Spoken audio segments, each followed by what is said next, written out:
Hi hello this is Yakub blogger YouTube channel. So ఈరోజు అయితే మేమైతే లంచ్ చేద్దామని కూర్చుంటే కర్రీ లేదని చెప్పేసి గుర్తుకొచ్చింది.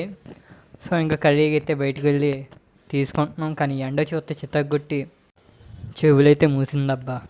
ఎంత గట్టిగా ఎండ అయితే ఉందంటే బాబ్బా మాడిపోతున్నాం బయట. ఇంకెందుకు మరి బయటకు వచ్చామని అడిగితే కనుక చెప్పాను కదా కర్రీస్ లేవని. సో కర్రీస్ కోసం అయితే వచ్చాం, తప్పదు కదా మరి. కానీ ఇక్కడ ఎక్కడ కర్రీస్ పాయింట్ అయితే అస్సలు లేదు ఇక్కడ.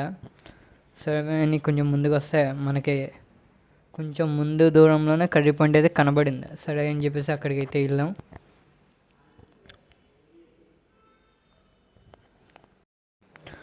అక్కడైతే సాంబార్ ప్యాకెట్ అయితే తీసుకున్నాం. And thank you for watching. Like చేయండి, షేర్ చేయండి అండ్ సబ్స్క్రైబ్.